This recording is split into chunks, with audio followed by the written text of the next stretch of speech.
नमस्कार, आप देख रहे हैं न्यूज 18 राजस्थान। मैं हूं आपके साथ मनोराज सक्सेना। रात के 10 बजने को हैं और बुलेटिन की शुरुआत करेंगे आज की महत्वपूर्ण खबर के साथ, जिसकी चर्चा दिन भर रही। दरअसल बॉलीवुड अभिनेता सलमान खान के घर के बाहर फायरिंग में शामिल दोनों शूटर्स को लेकर एजेंसियों के हाथ अहम सुराग लगा है। ये शूटर्स हरियाणा और राजस्थान से जुड़े हो सकते हैं। लॉरेंस गैंग से जुड़े राजस्थान के कुख्यात गैंगस्टर रोहित गदारा के गैंग ने शूटर अरेंज किया था। ऐसी आशंका जताई जा रही है कि इसी के साथ रोहित गदारा के खिलाफ इंटरपोल नोटिस भी जारी हो चुका है। रोहित गदारा का नाम गोगा मेडी हत्याकांड में भी सामने आया था। मुंबई पुलिस के बाद दिल्ली पुलिस भी अब एक्टिव हो गई है। दोनों हमलावरों की तस्वीरें सारे पुलिस स्टेशन में वायरल कर दी गई हैं। सूत्रों के मुताबिक सीसीटीवी में पीछे खड़ा दिखाई दे रहा शूटर विशाल उर्फ कालू हो सकता है। कालू हरियाणा के गुरुग्राम का रहने वाला है। ये राजस्थान के कुख्यात गैंगस्टर रोहित गदारा का शूटर है। कालू ने हाल ही में हरियाणा के रोहतक में एक बुकी की गोली मारकर हत्या की थी। हत्याकांड के दौरान बुकी की मां को भी गोली लगी थी। कालू रोहतक हत्याकांड में भी फरार चल रहा है।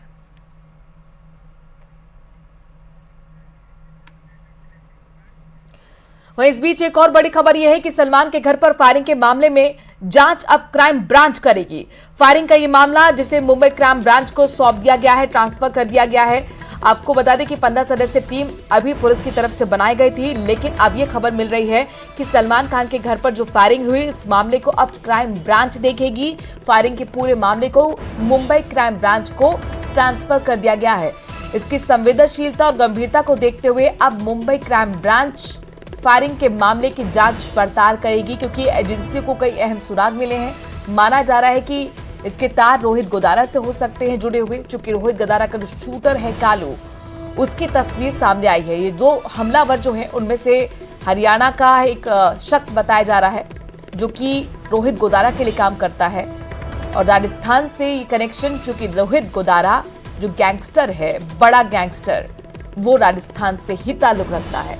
तो कुल मिलाकर अहम सुराग, लिहाजा मुंबई क्राइम ब्रांच इस पूरे मामले की छानबीन करती हुई नजर आने वाली है। बात गृह मंत्री अमित शाह की करते हैं, चूंकि कल प्रदेश के दौरे पर अमित शाह रहेंगे। आपको बता दें कि एक बड़ा रोड शो गृह मंत्री अमित शाह राजस्थान में करेंगे। शाम 6 बजे रोड शो करते हुए अमित शाह नजर आने वाले हैं। सांगानेरी गेट से छोटी चौपड़ तक रोड शो रहेगा। रोड शो में मुख्यमंत्री भजन लाल भी मौजूद रहेंगे। तो लगातार केंद्रीय जनत खासतौर पर राजस्थान पर फोकस्ड है, राजस्थान पर नजर बनाए हुए है। उम्मीदें राजस्थान से अब की बार 400 पार का नारा, और इसीलिए केंद्रीय नेतृत्व ने प्रचार की कमान संभाल ली है।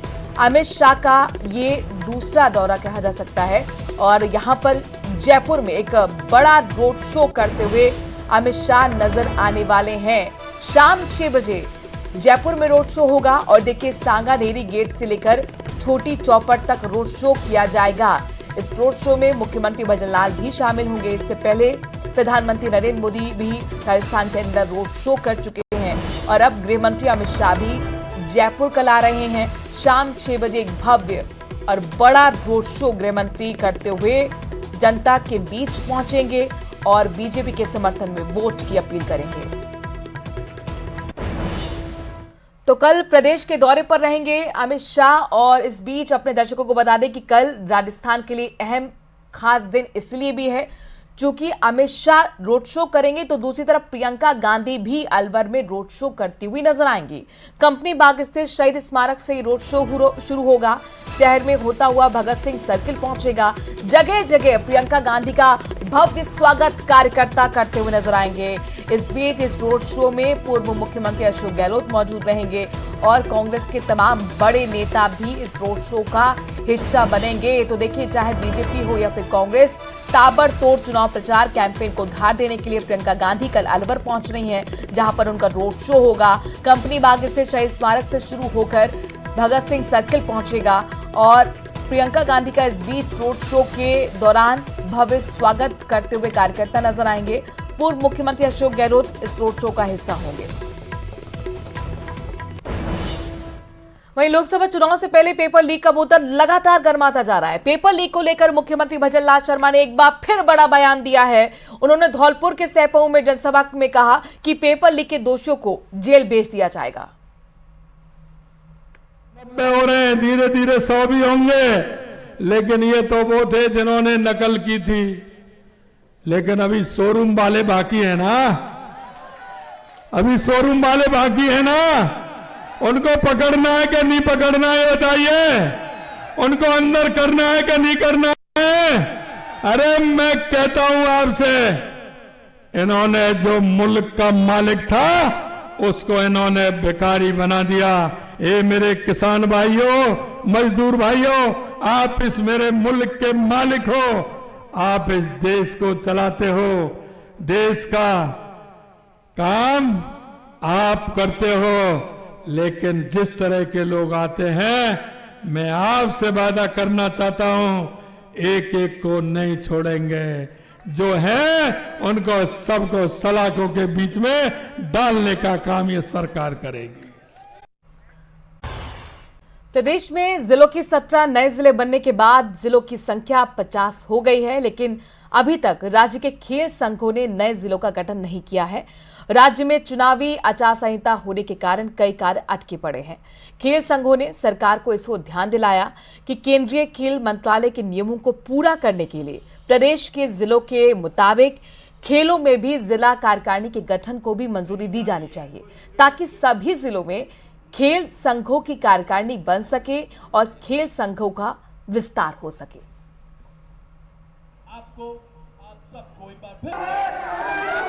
भारत सरकार के खेल मंत्रालय का भी ये नियम है कि किसी भी स्टेट में जितने जिले होते हैं उसके 50% डिस्ट्रिक्ट में एसोसिएशन होना आवश्यक है उस संघ के लिए।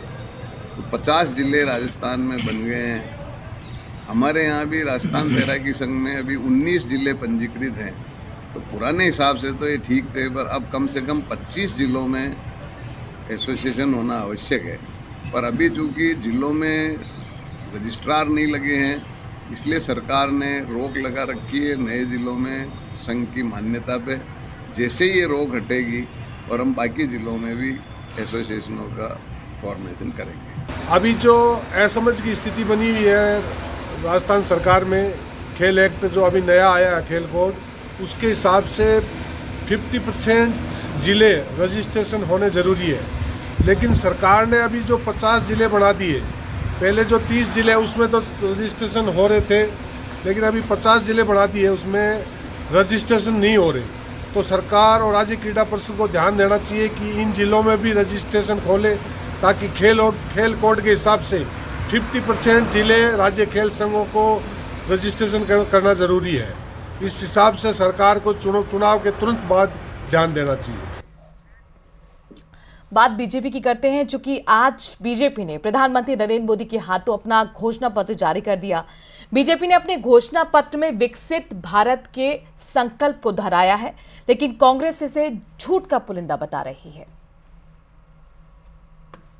10 वर्षों में भाजपा ने अपने संकल्प पत्र के हर बिंदु को गारंटी के रूप में जमीन पर उतारा है।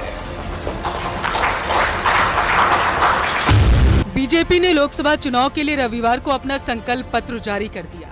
पार्टी ने इसे मोदी की गारंटी का नाम दिया है। संकल्प पत्र में पार्टी ने महिलाओं, गरीबों और युवाओं के विकास पर खासा जोर दिया है। बीजेपी ने अपने घोषणा पत्र में विकसित भारत के संकल्प को फिर से दोहराया। सबसे बड़ी बात इसमें यह है, जो हमने वायदे किए हैं निश्चित रूप से उन वायदों को पूरा करेंगे। ये बहुत, क्योंकि मोदी जी की गारंटी है, बहुत अभी और करना है। मोदी जी का संकल्प है, पार्टी का संकल्प है, और एक एक जो संकल्प पत्र के अंदर आया है उसकी सबसे बड़ी बात यह है कि उसमें मोदी जी की गारंटी है, यानी कि पूरा होने की गारंटी। और यह संकल्प पत्र हमारा एक ऐतिहासिक संकल्प पत्र है, विकसित भारत का संकल्प है, देश को आगे बढ़ाने का संकल्प है। जैसा पिछले 10 वर्षों में नरेंद्र मोदी जी ने जो कहा उसको करके दिखाया, यही मोदी जी की गारंटी है। और मोदी जी की गारंटी के ऊपर ही देश की जनता का विश्वास है।